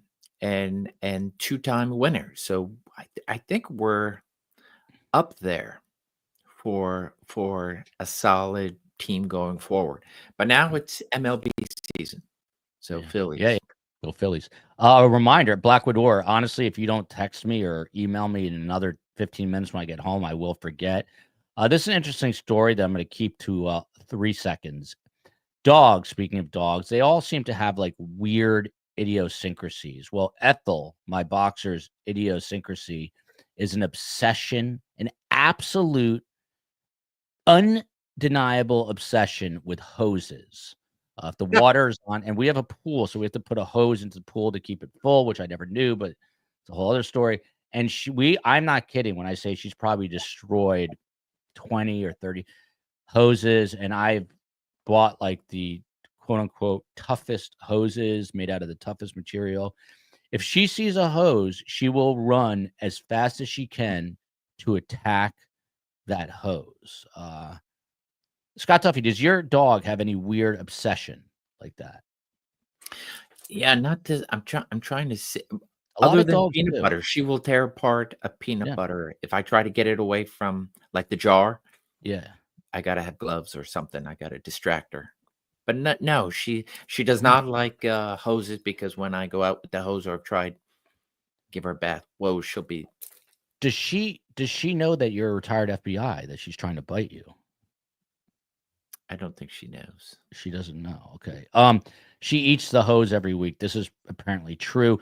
Phil Waters, you get the final say here. You get the final say. By the way, someone said that this is their favorite channel, and on a day like today, I wonder why, but I'm glad it is. But Phil Waters, you get the final word. You are the patriarch of this show. My mother is the matriarch. They are not dating, but Phil is the patriarch. And Phil, your final thoughts. Well, I'm always amazed, I guess, when people tune in here and they start they start complaining. And it's people that have been here before. So I don't know that they understand the atmosphere with which we conduct our Friday podcast. So, and they just need to, take a breath and just enjoy the craziness. So I guess for the discussion that we had prior and all the commentary, because I can tell you I'm going to get called a bunch of names, victim shamer, victim blamer, blah blah blah blah blah. So let me just explain to you folks that I'm sure could do my job better than me, having never done it. There is a difference between being a victim and being victimized. So just chew on that for a little bit, and then when we come back next week, there'll be questions to the test and see if you get those answers right. There you go. In the meantime, everybody have a wonderful weekend. I'm glad y'all joined us, even those that I think it's kind of a weird deal. I think that people tune in here and want to make, it's kind of like, I'm not comparing myself to him by any stretch of the imagination, but it's kind of like Joel Rogan, right? I mean, there's just people that just like to watch. Did you call him Joel? You can call him Joel Rogan? Joe Rogan. Joe Rogan. What did I say? Joel Rogan? I think you said Joel Rogan the same way I said. Well, I was looking at you when I said Duffey. it. So Joe Rogan, I think people, and again, I'm not making comparisons. I'm just kind of illustrating my point that people will read, or they will watch Joe Rogan because they love to be pissed off at Joe Rogan. So they just make their little hateful comments. And I'm kind of getting to think that that's the way it is with me, which I don't care. I mean, I think it's mildly entertaining for me. But, so I'm sure after today's show, I mean, I've been called everything, right? A racist, a misogynist, a victim blamer, a victim shamer. The best one I got called was, though, a white Christian nationalist. And I'm just amazed at. I love that stuff. I mean, it's just great. I'm gonna start making a list of all the different labels that have been placed on me. So if you don't want to hear the truth, if you don't want to hear somebody who's straightforward, I'm the same guy Sunday morning that I am Monday morning. So if you don't want to hear that, then quit watching. But if I make your day by making you mad, then keep watching. Yeah. Phil Everybody Waters, have a great weekend. Scott, congratulations again on the big win. Happy Valentine's Day. Yeah, what's that? Happy Valentine's Day. And happy Valentine's Day to you guys on this fake holiday. Those are the final words. I've mentioned this before. I'll say it again. I was a diehard Howard Stern fan growing up. And he used to have a promo. I haven't listened to him in probably 15 years. I'm sick of him, and I blame him for making me crazy because of him. But anyway, I like to blame people. But Howard Stern had a promo, and it said something along the lines of people who love Howard Stern's show listen 37 minutes on average a day. Those who hate Howard Stern listen for an hour and 43 minutes on average. So keep it up, Phil. Keep it up, man. It is it'll pay dividends down the road. Go Birds. Everyone have a safe weekend. Love you, America. I'm taking President's Day off because I just need a break. So I'm losing my mind. Hope everyone is well. Email us, survivingthesurvivor@gmail.com. I want to cover a live trial very soon. Trying to figure out what. I'm not covering Karen Reed because I can't take that story another second of my life. I don't care. I don't care what the verdict is. I don't care what happens. I don't care what anyone says. I just don't care. It's the most media hyped, overblown, annoying story that just never goes away. Send me the hate mail, not Phil. Love you.